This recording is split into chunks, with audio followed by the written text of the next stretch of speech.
On a silent Christmas night, a billionaire slows his car beside an abandoned church and sees two little girls trembling beneath a torn blanket. They don't cry. They don't beg. They only wait. One choice to stop or drive on will change every life forever. Snow drifted down in slow, careful spirals, as if the sky itself was holding its breath. Christmas night had wrapped the town in silence. In front of the abandoned stone church beneath a cracked wooden cross bleached pale by years of weather, two small girls sat pressed together on the frozen steps. They were wrapped in one thin, torn blanket, its edges frayed, its fabric worn, almost transparent by time. They did not cry. They did not call out. They simply shivered. The older one, Zelda, 6 years old, sat with her back straight despite the cold. Her arms were locked tightly around her sister, pulling the blanket up as high as it would go. Her eyes stayed fixed on the empty street, watching each passing snowflake as if counting time itself. Beside her, Kara, also 6, leaned into Zelda's chest. Her fingers trembled, clutching the fabric like it might disappear if she let go. Every breath she took came out in a faint white cloud that vanished almost instantly. Inside the church, the windows were dark. No candles, no hymns, no bells. The building stood silent, forgotten, just like the children on its steps. Across the street, a black luxury sedan slowed. Behind the wheel sat Ethan Cross, 41, billionaire, alone. The heater hummed softly, filling the car with warmth that felt almost intrusive. He had been driving without thinking, letting the road carry him anywhere but home. Then his headlights caught something that did not belong to the night. Two shapes, too small, too still. Ethan's foot eased off the gas. His heart tightened, not with fear, but with recognition. Somewhere deep inside him, a voice whispered, "This night is about to change." Ethan brought the car to a full stop. The engine idled, the headlights washing over the church steps in pale gold. Snow glittered in the air like broken glass. From this distance, the girls looked almost unreal, like figures from a forgotten nativity scene left behind after Christmas had moved on. He stayed where he was, not because he didn't care, but because he didn't want to do the wrong thing. Through the windshield, he watched as Zelda subtly shifted, pulling the blanket tighter around Kara. It was a small movement, practiced, protective, the kind that came from repetition, not panic. Kara's head rested against Zelda's shoulder. Her eyes were half closed, but she wasn't asleep. She flinched slightly when the wind pushed harder, her fingers curling into Zelda's sleeve. Still, neither girl looked toward the car. They weren't asking for help. They weren't expecting it. That realization hit Ethan harder than the cold ever could. He had seen desperation before, on balance sheets, in courtrooms, in people who wanted something from him. But this was different. This was quiet need, the kind that had learned not to make noise because noise didn't bring anyone back. Ethan opened the door and stepped out. The cold cut through his coat instantly. Snow crunched beneath his shoes as he took one slow step forward, then another. He stopped several feet away, keeping his hands visible, his posture relaxed. "Hey," he said gently, his voice low enough not to break the night. "It's okay. I'm not here to scare you." Zelda's head lifted, her eyes clear, steady, far too serious for a child met his. She did not move closer. She did not pull away. She simply watched him, measuring every word, every breath. Kara shifted, pressing her face into Zelda's chest. Ethan swallowed. For the first time in years, he felt something unfamiliar rising in his chest. Not power, not control, responsibility. Zelda was the one who spoke first. "We're fine," she said. Her voice was quiet, thin from the cold, but steady. It wasn't defiant. It was practiced like a line she'd learned by heart. Ethan didn't contradict her. "I believe you," he replied softly. "But it's really cold tonight, and it's Christmas." At the word Christmas, Kara stirred. Her fingers tightened around the blanket, and she peeked out just enough to see Ethan's face. Snow had settled on his dark hair, melting slowly along his collar. Ethan crouched down, lowering himself to their level, keeping a careful distance. "What are your names?" he asked. Zelda hesitated. Just a second too long. "I'm Zelda," she said at last. "This is Kara." Kara gave the smallest nod, then tucked herself back against Zelda as if confirming where she belonged. Ethan noticed the blanket, then really noticed it. The way it barely covered them. The way Zelda kept adjusting it, sacrificing her own warmth to shield her sister. Without a word, he stood and walked back to his car. Zelda stiffened instantly. "Wait," she said. Ethan turned. "I'm not leaving," he assured her. "I promise." He opened the trunk and pulled out a thick spare blanket still neatly folded. When he returned, he didn't hand it directly to them. He placed it gently on the step beside them and took a step back. Zelda studied it. Then him. Slowly, carefully, she reached for the blanket and spread it over both of them. Kara let out a tiny sound, half sigh, half relief, as warmth settled around her shoulders. Zelda looked up again. "You can stay," she said. It wasn't gratitude. It wasn't trust. It was permission. And Ethan understood in that moment that everything from here on would begin with that single fragile choice.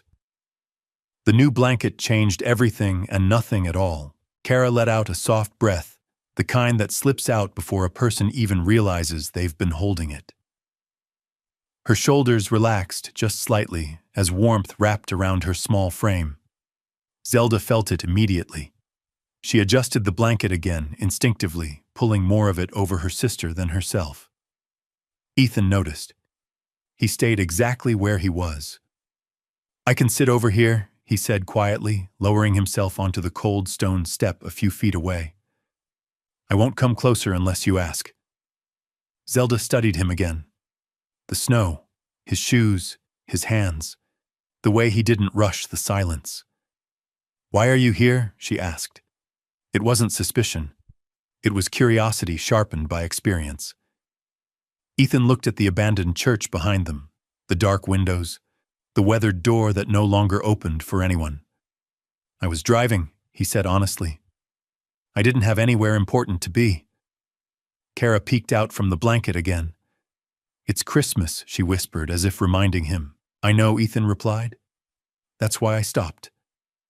The wind stirred, carrying the faint scent of pine from somewhere deeper in town. Snow brushed the edges of the blanket, melting instantly against the warmer fabric. Zelda shifted, keeping her body angled slightly in front of Kara. "We're not supposed to bother people," she said. Something tightened in Ethan's chest. "You're not bothering me," he said gently. "You didn't do anything wrong." Kara frowned, confusion crossing her face. "Then why are you still here?" Ethan didn't answer right away.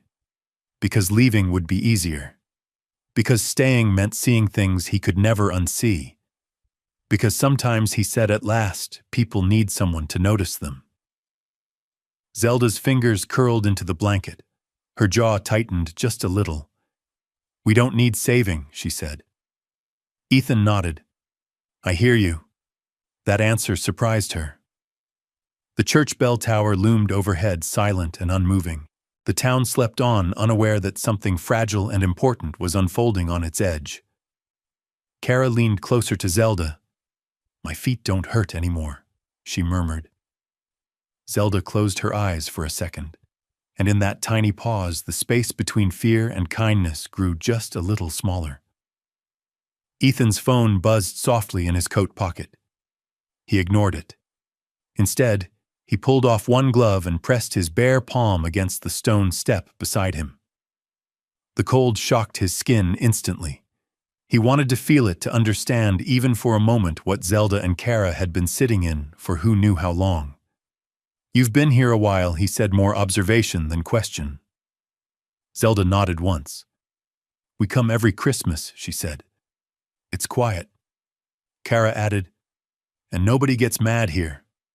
The words landed gently, but their weight was undeniable. Ethan kept his voice calm. Is there somewhere warm you're supposed to go tonight? Zelda hesitated. Kara answered first. We were waiting for who Ethan asked. Zelda glanced down at her sister, then back up. Someone who said they'd come back. She didn't explain further. She didn't need to. Ethan leaned back against the step, careful not to crowd them. Sometimes he said slowly, people mean to come back, and sometimes things get in the way. Kara's brow furrowed. Like snow, Ethan agreed. The wind picked up again, tugging at the blanket's edges. Zelda tucked it tighter, her movements precise and efficient, as if warmth were a resource to be rationed. Ethan stood. Zelda tensed immediately. I'm not leaving, he said quickly. I have a car, it's warm. You don't have to get inside if you don't want to.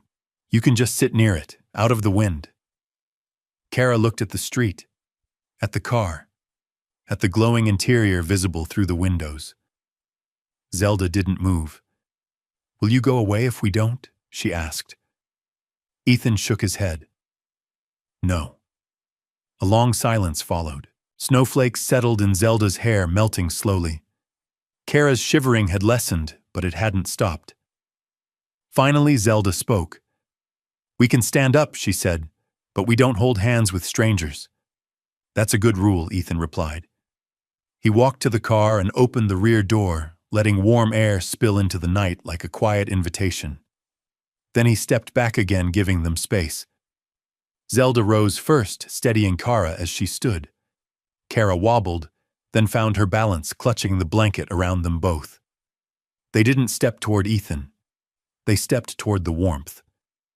Ethan watched, heart pounding, not with fear, but with the terrifying understanding that this moment mattered more than anything else he'd done all year. The inside of the car felt almost unreal. Warm air hummed softly, fogging the windows as Zelda and Kara hovered just inside the open door. Kara's shoulders loosened immediately, a small sound escaping her throat that might have been a laugh or a sob she didn't fully understand yet. Zelda stayed alert. We're not going far, she said, as if setting a boundary the car itself needed to respect. Ethan nodded. Just somewhere warm and safe, and only if you want. Kara tugged gently on Zelda's sleeve. Zell, it's warm. Zelda looked at her sister's face, at the color slowly returning to her cheeks. Then she looked at Ethan. You can sit in the front, she said carefully. So you're not too close. Ethan almost smiled. Almost. That's fair, he said. Once they were settled in the back seat, wrapped tightly in both blankets, Ethan closed the door and walked around to the driver's side. He didn't start the car right away. He waited. Zelda watched him through the glass. You're not driving yet, she said. I wanted to make sure you're okay, Ethan replied. Kara pressed her forehead to the window. It feels like a snow globe, she whispered. Zelda's grip on the blanket loosened just slightly. After a moment, Ethan started the engine and turned the car so the headlights no longer shone directly on the church. The stone steps faded into shadow. Zelda twisted around to look back. The abandoned church stood the same as before, silent, empty, unchanged. But she was no longer sitting in front of it. Ethan spoke gently. There's a community center a few blocks from here. It's open tonight. Lights. People. Hot drinks. Kara smiled faintly. Hot drinks. Zelda took a breath. We can go, she said. But just for a little while. Ethan nodded. As long as you need. Kara yawned, her head tipping against Zelda's shoulder. Zelda didn't push her away this time. Instead, she looked forward. Thank you, she said quietly. It wasn't trust. It wasn't relief. It was something braver. It was the sound of a child allowing an adult to stay. And Ethan understood then this wasn't about rescue. It was about showing up and proving one careful moment at a time that staying was possible. The community center glowed like a small miracle against the snow. Warm yellow light spilled from its windows, cutting through the dark street and settling softly on the falling flakes. Compared to the abandoned church, it looked alive, voices murmuring inside movement heat. Ethan parked and turned off the engine. "We're here," he said. "You don't have to stay long." Zelda didn't answer right away. She watched the building, reading it the way she read everything else, carefully alert for danger that might not show itself right away. Kara leaned forward between the seats. "It smells like cookies," she said. Ethan smiled, surprised. "You're not wrong." Inside, the air was thick with warmth. A small Christmas tree stood in the corner, its lights uneven handmade ornaments dangling from bent branches. Folding tables lined the walls, holding cups of cocoa paper plates and stacks of donated blankets. A woman looked up from behind the counter. Her name was Grace Holloway. She wore a wool sweater and a tired smile, the kind that came from long nights and steady patience. "Oh, hi," she said gently, noticing the girls immediately. "Come in. You're safe here." Zelda's shoulders eased just a fraction. Grace crouched down to their level, keeping her hands folded in her lap. "I'm Grace. You don't have to talk if you don't want to." Kara nodded. Zelda didn't, but she didn't pull away. Ethan stayed nearby, close enough to be seen, far enough not to overwhelm. Grace handed Kara a cup of cocoa first. Kara accepted it with both hands, eyes wide, steam curling up toward her face. She took a careful sip and smiled. "It's warm," she whispered. Zelda watched closely. When Grace offered her a cup too, Zelda hesitated, then took it. Around them, the room hummed quietly. Soft carols played from an old speaker. Someone laughed near the doorway. No one stared. No one asked hard questions. Grace glanced at Ethan. "You did the right thing bringing them here." Ethan nodded. "I just didn't want them to be cold." Grace's eyes softened. Sometimes that's how care begins. Kara leaned against Zelda. Cocoa balanced carefully in her lap. Zelda allowed it. For the first time that night, neither girl was shaking. They sat together on a padded bench near the heater. Kara swung her feet gently, warmth slowly creeping back into her body. Zelda sat upright, cup resting untouched in her hands, now her gaze following every movement in the room. Grace returned with 2 small plates, cookies, still soft, wrapped neatly in napkins. "Only if you want," she said, setting them down. "No rush." Kara took one immediately. Zelda waited until Kara had finished half of it before reaching for hers. Ethan noticed. Grace noticed too. She didn't comment. "Are you sisters?" Grace asked softly. Zelda nodded. "Twins." Kara smiled.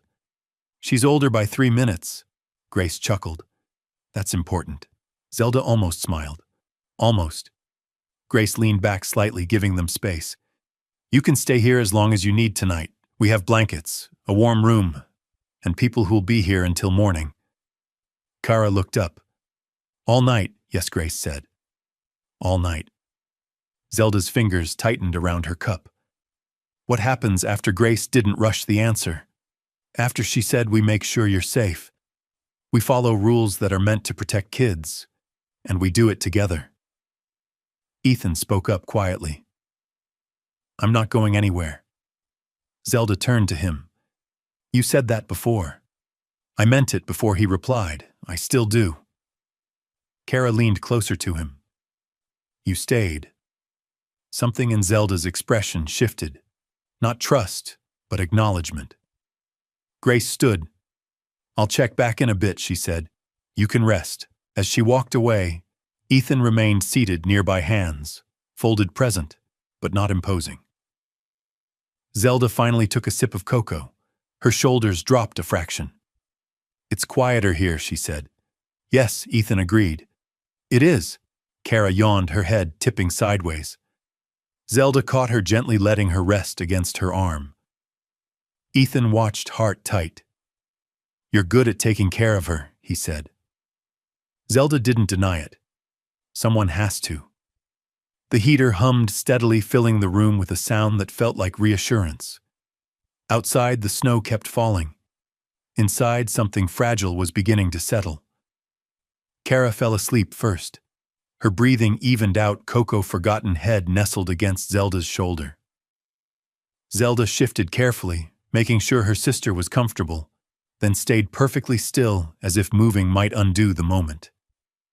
Ethan draped another blanket over them, slow and deliberate. Zelda watched him. "You didn't ask anything," she said. Ethan paused. "Do you want me to?" Zelda shook her head. "Then I won't," he said simply. Grace returned quietly, carrying a clipboard she didn't open. She glanced at the girls, then at Ethan. "They can rest here tonight," she said. "In the morning we'll talk." Gently. Ethan nodded. "I'll be here." Grace studied him for a moment. "You don't have to be, I know," he replied. That answer told her everything she needed to know for now. Grace smiled and walked away. The room dimmed as some lights were turned off. Carols faded into silence. Chairs scraped softly as volunteers settled in for the long night. Zelda stared ahead, eyes heavy but alert. "You can sleep," Ethan said. She didn't respond. After a moment, she asked, "Will you leave when it's morning?" Ethan considered the question carefully. "I don't know what tomorrow looks like," he said honestly, "but I won't disappear. Not without telling you." Zelda absorbed that. Then she nodded once. Kara stirred, murmuring something unintelligible, then settled again. Zelda leaned back, finally allowing her own eyes to close. Ethan remained where he was seated across from them, the glow from the heater warming his face. Outside, church bells would have rung if the old church still remembered how. Inside, no bells were needed. Because 2 children were warm, and 1 adult had chosen to stay. And for this Christmas night, that was enough. Morning arrived quietly. Snow still clung to the sidewalks, but the storm had softened as if the night had finally loosened its grip.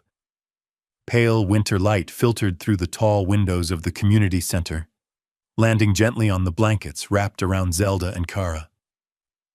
Kara was the first to stir. She blinked slowly, confused for a moment by the unfamiliar ceiling. Then she felt warmth. Real warmth. She shifted, smiling faintly, as she tucked her hands under the blanket. "Zell," she whispered. Zelda opened her eyes instantly. Kara glanced around. "He's still here." Zelda followed her gaze. Across the room, Ethan sat in a plastic chair coat draped over the back hands, wrapped around a cup of untouched coffee. He looked tired. He also looked exactly where he had promised to be. "He didn't leave," Kara said, relief coloring her voice. Zelda said nothing, but something unknotted inside her chest. Grace Holloway entered quietly, carrying a small tray toast fruit warm oatmeal. She set it down nearby. "Good morning," she said softly. "You slept well?" Kara nodded eagerly. Zelda gave a cautious nod of her own. Grace crouched again, keeping her voice calm and even. "Today we'll talk about what comes next. Nothing scary, just making sure you're safe." Kara tilted her head. "Do we have to go outside again?" "Only if you want to," Grace replied. "And not into the cold." Ethan leaned forward slightly. "I'll be right here." Zelda studied Grace, then Ethan. "You talk slow," she said to Grace. "That helps." Grace smiled. "Thank you for telling me." They ate together quietly. Kara hummed between bites. Zelda watched the room, but she ate too, something she hadn't allowed herself to do fully the night before. Outside, the town began to wake. Inside, something important had already happened. For the first time in a long while, morning didn't mean being pushed forward without a choice. It meant being asked. Grace waited until Kara finished eating before she spoke again. "Zelda," she said gently, "you're very good at taking care of your sister." Zelda stiffened slightly. "I have to," Grace nodded. "And you've done an amazing job. But it's okay to let adults help now." Zelda didn't answer. Ethan stayed silent, letting Grace lead. "We have rules," Grace continued. "They're there to protect kids, to make sure no one gets lost or forgotten." Kara frowned. "We don't want to be lost." "You won't be," Grace promised. Zelda glanced at Ethan. "Does that mean—" "We can't see him," Grace answered honestly. "It means we do things the right way. Slowly. Safely." Ethan spoke up then. "I'm not trying to take control of anything. I just want to make sure they're okay." Grace met his eyes. "And that's exactly why you're here." She explained the next steps carefully: temporary shelter arrangements, warm clothes, meals, check-ins, no raised voices, no sudden decisions. Every sentence ended with reassurance. Kara leaned into Zelda, listening intently. Zelda asked, "Will we be together?" "Yes," Grace said immediately. "That's not even a question." Kara relaxed fully at that. Grace stood. "I'll make a few calls. You can stay right here." As she walked away, Zelda turned to Ethan. "You didn't lie." Ethan shook his head. "I said I'd stay." Kara smiled up at him. "You're good at staying." Something flickered across Ethan's face, gratitude mixed with something heavier. "I'm learning," he said. The heater hummed, the windows glowed, and outside the abandoned church stood empty, but it no longer held the coldest place in the story. Later that afternoon, Grace returned with 2 small backpacks. Inside were folded clothes, soft sweaters, socks, and knitted hats. Nothing flashy. Just clean, warm, and theirs. "These are yours," she said. No rush to change. Kara reached in, immediately pulling out a red hat. "It's soft," Zelda touched the fabric cautiously. "We can keep them," Grace nodded. "Yes." Ethan watched Zelda carefully. "You don't have to decide anything today," he said. "Not about me, not about tomorrow." Zelda considered that. After a long moment, she said, "Can you stay while we change?" Ethan stood. "I'll wait right outside the door." That answer mattered. When they came back out, Kara was smiling openly now, twirling slightly in her new sweater. Zelda looked different too, still serious but lighter. Grace checked her watch. "We have a warm family shelter nearby, just for now." Kara looked at Ethan. "Will you come?" Ethan looked to Zelda. Zelda held his gaze. "You don't have to," she said. "I want to," he replied. Grace nodded. "That's okay. We'll all go together." As they stepped outside, the cold no longer felt sharp. The snow reflected sunlight, turning the street bright and almost cheerful. Zelda paused, looking back once more at the church. "It's still there," Kara said. "Yes," Zelda replied.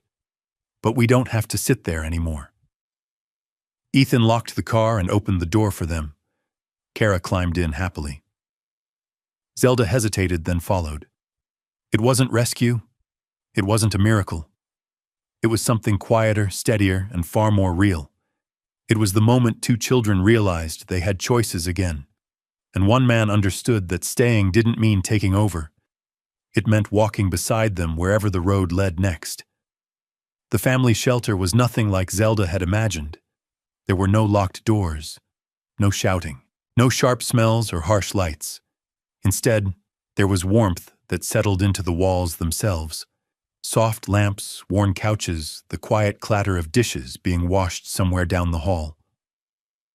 Kara noticed it first. "It sounds like people," she whispered, as if afraid the noise might disappear if she spoke too loudly. Zelda nodded. People meant witnesses, and witnesses meant safety. Grace signed them in, calmly explaining each step before she took it. Names, ages, nothing invasive, nothing rushed. She let Zelda answer when she wanted to. She never corrected her, never spoke over her. Ethan stood nearby, hands clasped behind his back, deliberately not filling the silence. The room they were shown to was simple: 2 narrow beds with clean sheets, a small table, a window frosted at the edges. Zelda paused in the doorway, scanning every corner, every shadow. Kara bounced lightly on the mattress. it's soft. Zelda reached out, pressing her palm to the blanket. It was warm, heavy, the kind of weight that didn't demand anything in return. Grace lingered by the door. "I'll be close if you need me," she said. "You're not alone here." When she left, Zelda sat on the edge of the bed, hands folded in her lap. Kara climbed up beside her, swinging her legs. "You can sit," Kara told Ethan, pointing to the chair. Ethan hesitated. Then he sat. No one spoke for a while. Finally, Zelda asked, "Do people stay here long?" "Sometimes," Ethan said. "Sometimes just long enough." Kara leaned back, staring at the ceiling. "I like long enough." Zelda exhaled slowly. She had carried responsibility like armor for so long that warmth felt almost suspicious. But as Kara stretched out beside her, already drifting towards sleep, Zelda felt something unfamiliar press against her chest. Not fear, relief. Ethan noticed her shoulders relax just a little. "You did really well today," he said quietly. Zelda looked at him. "I didn't do anything. You let people help," he replied. "That's not nothing." She didn't answer, but she didn't disagree either. Outside the window, snow melted into thin silver lines along the glass. Winter hadn't disappeared, but it had loosened its grip. And inside that small room, 2 children were warm enough to rest. For the first time, the weight they felt wasn't the cold. It was safety. That night, Kara fell asleep quickly. Her breathing deepened, her hands unclenching as the blankets tucked her in completely. Zelda stayed awake longer, sitting upright, listening to the building settle around them, the soft creak of pipes, distant footsteps, muffled voices. Ethan remained seated nearby, reading nothing, watching everything. "You don't sleep much," Zelda said without looking at him. He smiled faintly. "Not lately," why she asked. He considered the question. "Because I didn't used to have a reason to." Zelda absorbed that quietly. After a moment, she asked, "Are you rich?" The question was blunt, childlike, unafraid. "Yes," Ethan said simply. "Does that make things easier?" "Some things," he replied, "but not the important ones." Zelda frowned. "Then why do people want it so much?" Ethan glanced at Kara, asleep and peaceful. "Because they think it will keep them from being alone." Zelda thought about that. "You stayed," she said, "so you're not alone now." Ethan felt the words land deeper than she intended. Grace checked in once more, her voice low. "Everything okay?" Zelda nodded. "He didn't leave." Grace smiled. "Good." When Grace left again, Zelda lay down beside Kara. She stared at the ceiling for a long time. "What happens if you stop staying?" she asked suddenly. Ethan leaned forward. "Then I'll tell you first." "That matters," Zelda said. Minutes passed. Then she whispered, "You don't have to come back tomorrow." "I know," Ethan replied. "But you will," she said, not as a question. Ethan didn't answer right away. "Yes," he said finally. "I will." Zelda closed her eyes, not because she trusted the world, but because she trusted the truth of the moment. Ethan stayed until her breathing slowed, then quietly stood and stepped into the hall. He leaned against the wall, pressing his hand to his chest. He hadn't planned on this. Hadn't expected how heavy staying could feel, how permanent it seemed, even without promises. But for the first time in years, the weight didn't scare him. It steadied him. Inside the room, Zelda slept with one arm protectively draped over Kara, though Kara no longer needed it. And in that small, quiet shelter, something shifted, not dramatically, not loudly, just enough to change the direction of all their lives. Sunlight changed the room completely. Where night had softened everything into shadows, morning revealed color, pale blue walls, warm wood floors, the gentle rise and fall of blankets. Kara woke with a stretch and a smile blinking at the light. "It's still warm," she said happily. Zelda woke more slowly, sitting up alert but calmer than before. Ethan was already there. He held a paper bag. "Breakfast," he said. Nothing fancy? Kara peeked inside. Apples. Grace joined them shortly after carrying forms, but she kept them folded. Today, she said, we focus on comfort. Tomorrow we plan. Zelda watched her carefully. You always say what comes next. Grace nodded. Because surprises are only fun when you choose them. That made Zelda think. After breakfast, they went outside briefly. The cold no longer felt sharp. Sunlight reflected off the snow, bright and clean. Kara laughed as her breath fogged the air. Ethan stood back, letting the sisters have space. Zelda walked up to him. You can walk with us, she said. They walked slowly along the cleared path. No rush, no destination. Kara slipped her hand into Ethan's coat pocket. Zelda noticed but didn't stop her. Instead, she said quietly, I don't know how long we'll stay here. That's okay, Ethan replied. Neither do I, but Zelda continued. You're part of this now. Ethan stopped walking. Zelda turned to face him, her expression serious, clear. Not forever, just now. Ethan nodded. Now is enough. They stood there, three figures against the winter light. No rescues, no declarations, no miracles, just presence. And in that presence, two children learned that safety didn't have to be temporary. And one man learned that staying wasn't about saving someone. It was about being willing to walk forward together, one warm step at a time. The next 2 days unfolded with a rhythm no one had expected, but everyone needed. Morning routines formed gently. Breakfast at the shelter, warm clothes laid out the night before. Grace checked in regularly, never intruding, always explaining. Zelda learned the pattern quickly. Predictability, she discovered, was its own kind of comfort. Kara adapted faster. She laughed more easily, now asked questions without whispering, tugged on Ethan's sleeve when she wanted to show him something, a drawing taped to the bulletin board, a stray cat sleeping near the heater, a snowman someone had built outside. Zelda watched it all carefully. Not with fear, with calculation. One afternoon, Grace sat with Ethan at a small table near the window. Zelda pretended not to listen. Kara colored quietly beside her. There are options, Grace said. Temporary ones, safe ones. Ethan nodded. I want whatever's best for them. Grace studied him. That means patience. I have that, he replied. Grace smiled faintly. Not everyone does. She explained the process clearly: temporary guardianship possibilities, supervised involvement, legal safeguards. No shortcuts, no special treatment despite Ethan's wealth. Zelda looked up. He doesn't get to decide everything. No, Grace said firmly. No one does, not alone. Zelda relaxed at that. Later, as they walked back to the room, Zelda spoke quietly. You didn't try to change the rules. Ethan shook his head.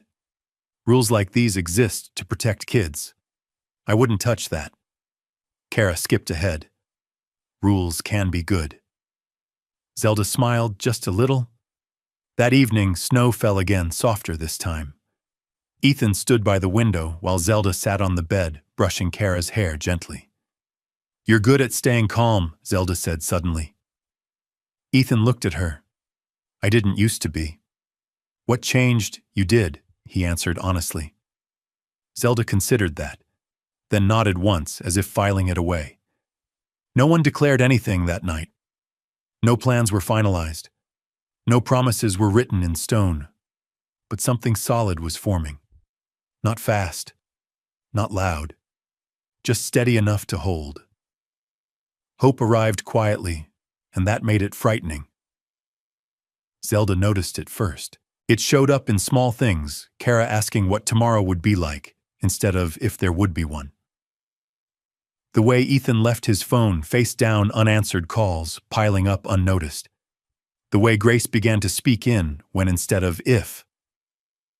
One afternoon, Grace brought good news carefully. We've confirmed something, she said gently. Someone important to you is being looked for. Properly, safely. Zelda's breath caught. Someone, like family? Grace nodded. Yes. Kara's eyes lit up. Are they coming? Grace didn't rush. That takes time, and we do it the right way. Kara smiled anyway. Zelda didn't. That night, Zelda sat awake long after Kara slept. She stared at the ceiling, thoughts circling. Ethan noticed. Want to talk? Zelda shook her head, then paused. Maybe. She sat up. What if things change? They will, Ethan said. What if they change and get worse? That's possible, he admitted. But we won't pretend they won't. Zelda hugged her knees. If things get better, people leave. Ethan felt the weight of that truth. Sometimes, he said. But sometimes people stay because things get better. Zelda studied him. You could leave. Yes, he said, I could. But you don't want to. No, he replied. She nodded slowly. That's different. The next morning, Kara woke with a question that surprised everyone. Can we draw what we want next? Grace smiled. That's a wonderful idea. They spread paper across the table. Kara drew sunshine and people holding hands. Zelda drew a house, not big, not fancy, just warm. Ethan watched silently. Hope wasn't loud, it wasn't certain, but it was real, and that made it worth protecting. The call came on a quiet afternoon. Grace stepped aside to answer it, her voice low. When she returned, her expression was calm but serious. We have confirmation, she said. There is family, safe family. We're arranging next steps carefully. Kara clapped softly. Family. Zelda felt something tighten in her chest. She looked at Ethan. Ethan met her gaze. He didn't smile. He didn't look away. That's good news, he said. Zelda nodded. It is. That night, Zelda couldn't sleep. Ethan found her sitting by the window, knees tucked up. You're not happy, he said gently. I am, she replied. I'm just scared. Me too, he admitted. She looked at him, surprised. You, yes. Why? Because I care, he said. And caring means things matter. Zelda absorbed that. Then she said, You don't stop being important just because other people are. Ethan's throat tightened. I know, he said softly. The next morning, Grace explained the plans, slow introductions, supervised meetings, no sudden changes. Everything centered on Zelda and Kara's comfort. Kara hugged Ethan's waist. You're still coming tomorrow, right? Ethan knelt. Yes. Zelda watched closely, and after Ethan didn't hesitate. We'll talk. Together. That answer was enough. As the sisters packed their small bags, drawing sweaters, the red hat, Zelda paused. She turned to Ethan. You stayed, she said, even when staying meant waiting. Ethan nodded. That's the kind of staying that matters. Outside, the snow had begun to melt. Water dripped from rooftops, sunlight breaking through clouds. Winter wasn't over. But the turning point had arrived. And everyone involved knew whatever came next would be faced with care, with honesty, and with hope. The day of the meeting arrived without ceremony. No sirens, no dramatic announcements. Just a quiet knock on the shelter's office door, and Grace's steady voice asking Ethan, Zelda, and Kara to come with her. They drove together in silence. Kara hummed softly in the back seat, swinging her feet, the red knit hat pulled low over her ears. Zelda sat upright beside her, hands folded, eyes fixed on the road ahead. She wasn't afraid, but she wasn't relaxed either. Ethan kept both hands on the wheel, driving carefully, as if smoothness itself were a promise. The building they arrived at was simple and welcoming, light-colored walls, wide windows, a small garden outside with bare winter branches waiting for spring. A place designed to be calm on purpose. Grace spoke first once they were inside. Remember, she said gently, you're in control. If you want to pause, we pause. Zelda nodded. Kara squeezed her hand. They waited in a quiet room with soft chairs and a low table scattered with crayons and paper. Kara drew while they waited, 4 figures holding hands beneath the sun. She didn't explain it. She didn't have to. The door opened slowly. A man stepped in. He wasn't tall or imposing. He looked tired, thinner than the photo Grace had shown them earlier, but his eyes were kind and unmistakably familiar. Zelda recognized them instantly. Kara did too. They didn't move at first. The man's voice shook. "Hi," he said softly. I'm David." Kara blinked. "Daddy." The word seemed to lift the air itself. David nodded, tears gathering without falling. "Yes, I'm here." Zelda stood slowly, her heart racing. She didn't run. She didn't freeze. She walked measured, deliberate, until she was close enough to see the lines in his face, the way his hands trembled slightly. "You're real," she said. David knelt immediately, lowering himself to her level. "I'm real. And I'm so sorry I wasn't there when you needed me." Zelda searched his face for a long moment. Then Kara stepped forward and wrapped her arms around him. David held her carefully, as if afraid she might disappear. Zelda joined them, one hand gripping his sleeve. Ethan stood back, giving them space. Grace watched quietly, ready but unobtrusive. No one rushed the moment. No one tried to make it perfect. When they finally sat together, David listened more than he spoke. He didn't interrupt. He didn't defend the past. He let the girls talk about small things, about snow, about the shelter, about cocoa and warm blankets. Kara smiled openly. Zelda smiled once, small but real. David looked at Ethan then. "Thank you," he said simply, "for keeping them safe." Ethan nodded. They did most of that themselves. Zelda glanced at him. "You stayed," she said. David nodded. "I'm grateful you did."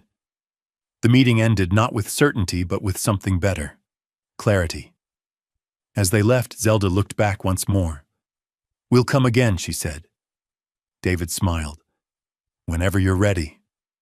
Outside, the winter sun shone brighter than before. Nothing had been erased, but something important had been restored. Change didn't happen all at once. It unfolded slowly, the way trust always does. The days that followed were filled with small, careful steps. More visits, shared meals, conversations guided by Grace's calm presence. Zelda and Kara stayed together always. Their routines remained intact. Nothing was taken away before something better was ready. Ethan remained present, not hovering, not disappearing. One afternoon, as snow melted into shining puddles along the sidewalk, Kara ran ahead laughing while Zelda walked beside Ethan. "You're quieter," Ethan observed gently. Zelda nodded. "I'm thinking." "About what? About how things can change without breaking," she said. Ethan smiled. "That's a good thing to notice." Later that day, David joined them for dinner at the shelter's family room. The table was small, the food simple, but the laughter was real. Kara told a long, dramatic story about the shelter cat. David listened as if it were the most important story in the world. Zelda watched closely. After dinner, she pulled Ethan aside. "You won't be mad if we go with him more," she said. Ethan shook his head immediately. "I won't be mad." "But you'll still come back," she added. "Yes," he said, "if you want me to." Zelda thought for a moment, then nodded. "We do." That night, Kara fell asleep, quickly, exhausted from excitement. Zelda stayed awake longer, staring at the drawing Kara had made earlier, the 4 figures under the sun. Ethan noticed. "That one looks new," Kara murmured in her sleep. Zelda smiled softly. She draws the future when she feels safe. Ethan swallowed. "I'm honored to be part of it." In the weeks that followed, plans took shape carefully, responsibly. David worked with counselors and social services. Grace coordinated everything. Ethan offered support without pressure, resources without strings. Spring arrived quietly. Snow vanished. Grass peeked through the ground. The abandoned church still stood, but no one sat on its steps anymore. One afternoon, Zelda stood outside with Ethan watching Kara play. "You didn't save us," Zelda said suddenly. Ethan raised an eyebrow. "No, you saw us," she corrected. "And you stayed." Ethan nodded. That felt like enough. It was, she said. David joined them carrying hot drinks. He handed one to Ethan. You're always welcome, he said simply. Ethan accepted it. Thank you. Zelda looked between the two men, then at Kara, then at the sky. This is what family looks like now, she said. Different, but good. No one argued. As the sun dipped low, Kara ran over and grabbed both Ethan's and Zelda's hands. Come on, she said. It's warm. They walked together 3, then 4 toward the light. No grand ending, no perfect resolution, just something stronger. A future built on kindness, patience, and the courage to stay. Spring arrived without announcement. It didn't crash through the town or demand attention. It simply appeared in the way snow melted into clear streams along the sidewalks, in the way the air no longer bit at exposed skin, in the way sunlight lingered just a little longer each afternoon. For Zelda and Kara, spring didn't mean forgetting winter. It meant understanding that winter could end. The shelter grew quieter as families moved forward, one by one. Zelda and Kara still shared a room, still shared routines, still slept close enough that their shoulders touched. But their sleep was different now, deeper, uninterrupted, unguarded. One morning, Kara woke up laughing. I dreamed the snow turned into flowers, she said, pulling on her sweater. Zelda smiled. That's because it's almost gone. Kara paused. The snow being scared, Zelda replied. That same morning, Ethan arrived with a small paper bag and a folded piece of cardboard. He laid it carefully on the table. What's that? Kara asked.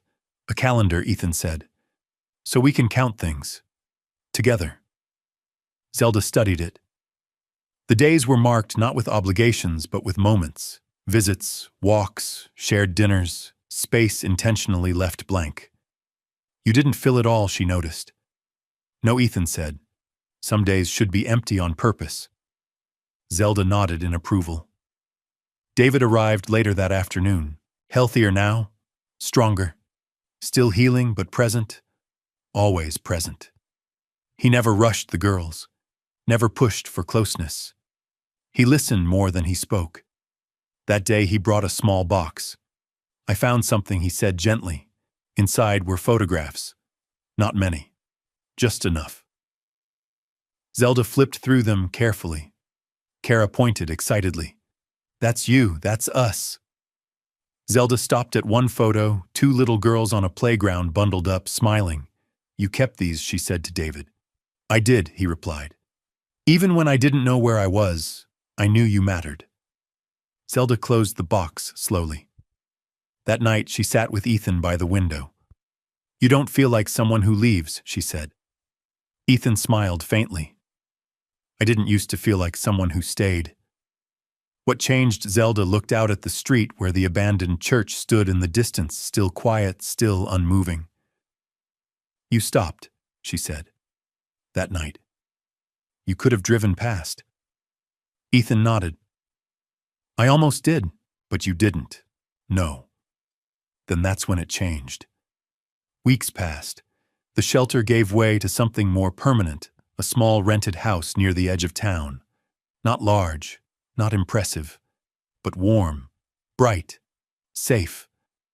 Grace helped coordinate everything, making sure every step was clear, legal, and centered on the girls' comfort. Zelda and Kara helped unpack. Kara claimed the window seat immediately. Zelda chose the corner of the living room where she could see both the front door and the kitchen.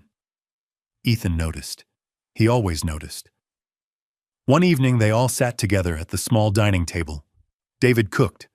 Kara talked nonstop. Zelda listened occasionally, adding quiet observations that made everyone laugh. At one point, Kara climbed into Ethan's lap without thinking. Zelda froze. Ethan stayed perfectly still, letting Kara settle. Zelda watched carefully. Then she relaxed. Later that night, she spoke. You didn't replace anyone, she said. Ethan looked at her. I wouldn't want to. But you're still family, Zelda added. David smiled softly. Family grows in different directions. Zelda accepted that. As spring deepened, the abandoned church faded into the background of their lives. It remained a landmark, but no longer a place of waiting. One afternoon, Kara tugged on Zelda's sleeve. "Do you remember the blanket?" Zelda nodded. "The torn one." "We don't need it anymore," Kara said simply. Zelda considered that, then replied, "No, we don't." Ethan heard them from the doorway.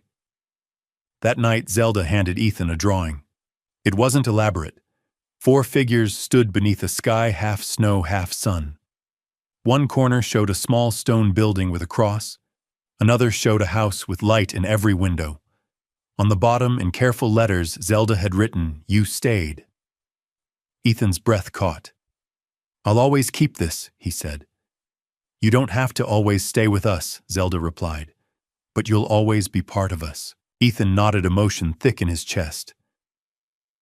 That summer, the town held a small festival. Music, food, laughter drifting through warm air. Zelda and Kara ran ahead, hands linked, faces bright.